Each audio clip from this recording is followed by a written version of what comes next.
right, we are here tonight. Ron Delsener Presents the Tribeca 2023 world premiere. You know, we always talk about the great New York stories of, you know, Martin Scorsese and Spike Lee, guys who are, you know, present, very present. Yeah. Is there a bigger behind-the-scene New York story than Ron Delsener and what he's done? Well, I think all of them would acknowledge he was part of their careers and inspired them in one way or another. Whether they were a filmmaker or they were or they were an artist themselves. I mean, as a filmmaker, music is still always a big part of our soundtrack of our lives. As Clive Davis is coming tonight to celebrate Ron, and you know, when you think of Ronnie and the opportunities that he provided artists, when he believed in somebody and took the chance that he took. That's part of the story of this film. I don't think a lot of people, they take it for granted it's easy to sell tickets and that just if you build it, they will come. Well, that's not always the case. And the cool part of this is that we get a chance to tell the story of the vision of a promoter and what a promoter once did. Today, it's big companies, and there's no individual that necessarily champions an artist. Off the gut. But in this film and in this story, you'll hear it verbatim from the artists themselves, how often and how many times Ronnie actually helped make their careers. Guys, how you feeling? Excellent and calm, considering it's Ron. He is the Wizard of Oz, you know. Oh, indeed, There right? is a real Wizard of Oz, and it's Ron Delsener. Yeah, we usually don't get to see behind the curtain. Tonight, we're going to see behind the curtain for 90 minutes of, you know, cinema history in our eyes. Yes, and he is, as I was just telling your colleague, I'm 65. When I was 13, I went to Madison Square Garden, and my ticket said Ron Delsener Presents Led Zeppelin at Madison Isn't that Square amazing? Garden. And then, of course, there was Earth, Wind and Fire and the Rolling Stones and Peter Frampton and Aerosmith and The Who and everybody else that you could ever imagine. And we became friends. And he's one of the funniest and most iconic people. I was telling him he should also have a book, The Greatest Rock and Roll Story Never Told. Until tonight. Tonight's the night. And what are you most looking forward to this evening? Well, I'm just very grateful to be here, you know, just to support such a legend who has just been part of the entertainment community for, you know, way before I was even a thought. So, you know, I'm just very grateful to be here and support Ron. Your thoughts about tonight?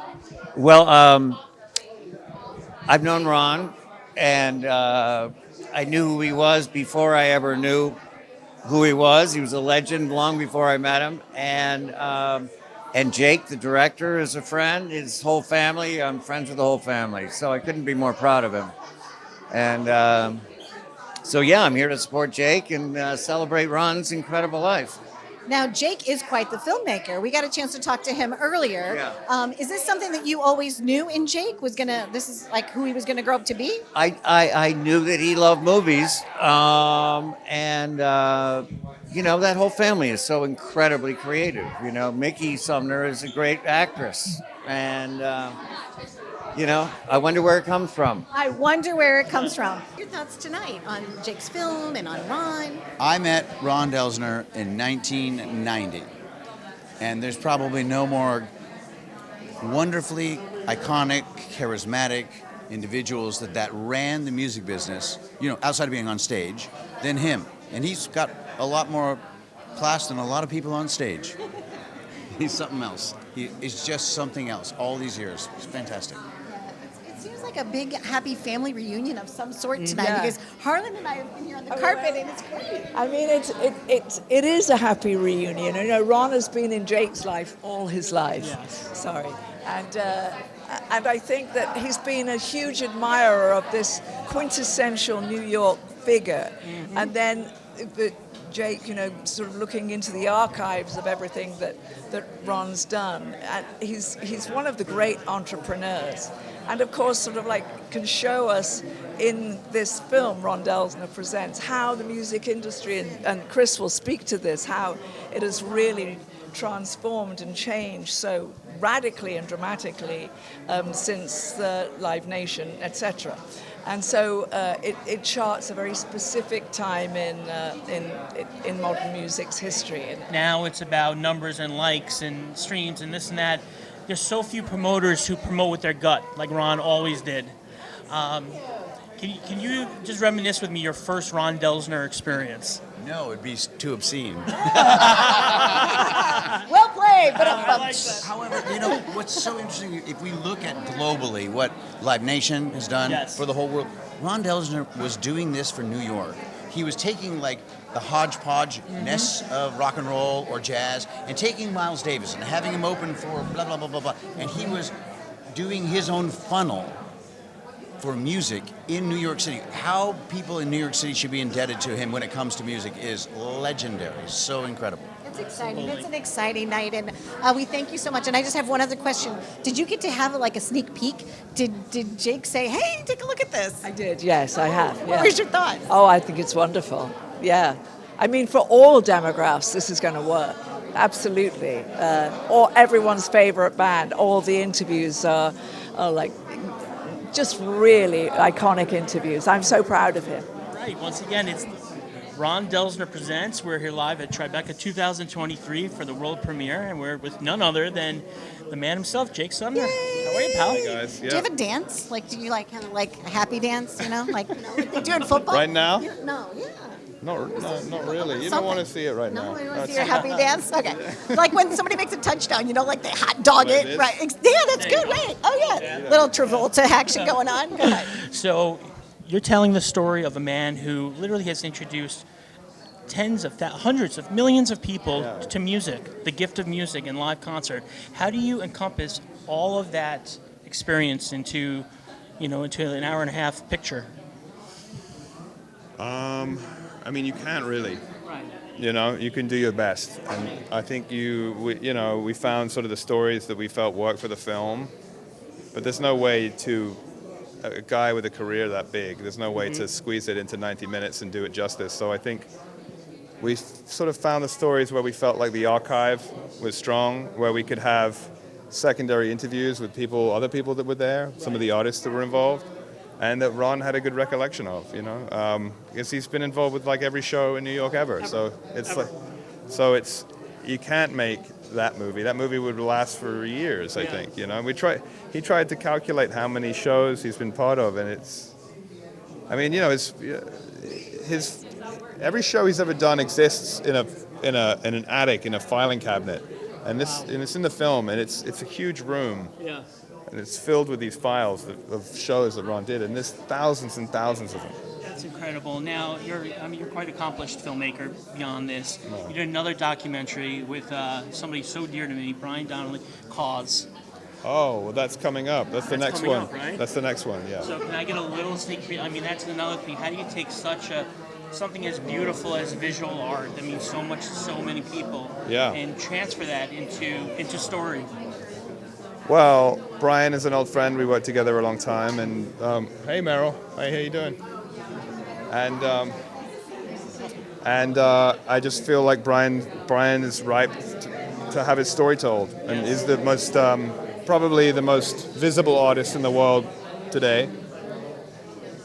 And is a New Yorker, and it's a story about contemporary art, and it's a story about technology and sort of art versus commerce, art and commerce, and how they intersect with his work. And it's good. It's coming soon. We have a great team, and we're all excited about it. I'm not even going to lie. My small eyes got me through the pandemic.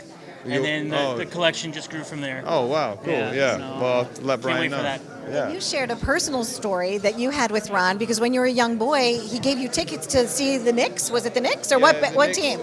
The Knicks, yeah. It would always be. I don't remember which games, but he gave me Knicks tickets quite a bit, and I'd write a thank you note to Mr. Delsener, and then I think the circus a few times and stuff. Yes. So he's always like that figure.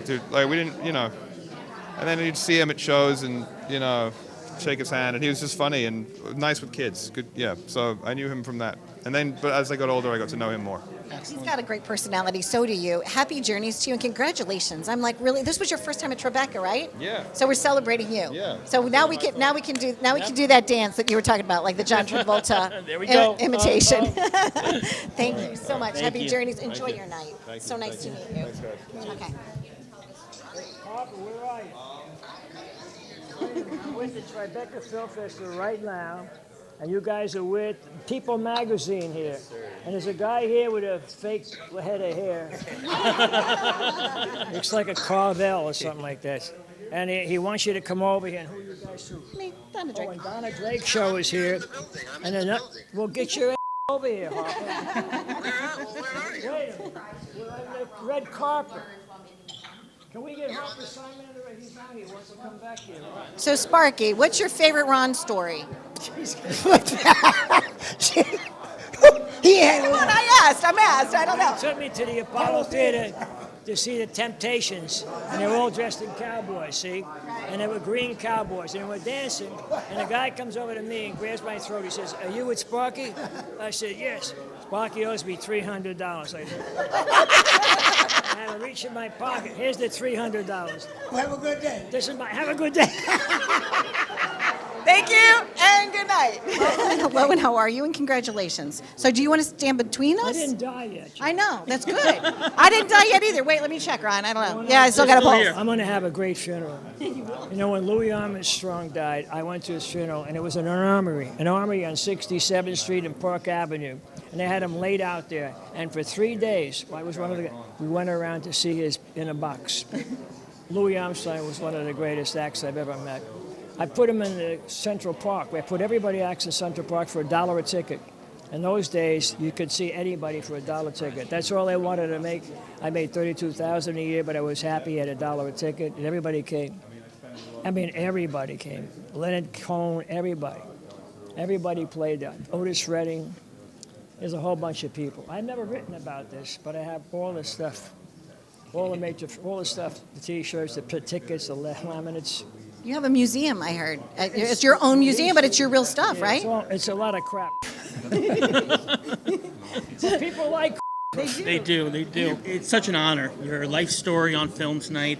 And I look back at my life, all our friends, since day one, since we started going to concerts, whether it was Guns N' Roses, Metallica, whoever it might be, Billy Joel, your name has been synonymous with that souvenir ticket stub in all of our collections and all our memories. How does it feel to be such a part of introducing so many kids to music throughout your life? Well, I love music all the time. I go to my basement, I pretend I was Johnny Mathis, I pretend I was Frank Sinatra. I played, I sang. I went to every nightclub I could. I went to every show I could. I went backstage. I met Harry Belafonte. I met everybody. I wasn't afraid to talk to people. And we became friends, everybody. Yep. And now I continue that. If I see a little spark in somebody, I try to help them out. I don't say no to people. People still send me stuff. I send it to other people. Listen, I help them out. So you have to be nice, but you also have to like music. You know what I mean? And I like music, and I play it all the time, and I love it. What do you play? You said you play the I have vinyl, or you actually I put CDs in my car. Okay. And I have mostly tapes of my shows. A lot of shows were taped. Otis Redding was taped, and a lot of other people, and I put them on in the car, and I listen to them, rather than, I should go on the radio, but the radio doesn't play the stuff I like. Well, we would love to do a show with you, right, Harlan? 100%. There you go. Sirius Come on over. Sirius wants to do one with me, but Well, have a lovely night, and congratulations. Thanks. Love and blessings to Donna you. Drake, That's thanks me. for coming. You're Mr. Drake. I'm Mr. Harlan. Nice to have you. Thank you, Ron. Thank you, Ron. Thank you.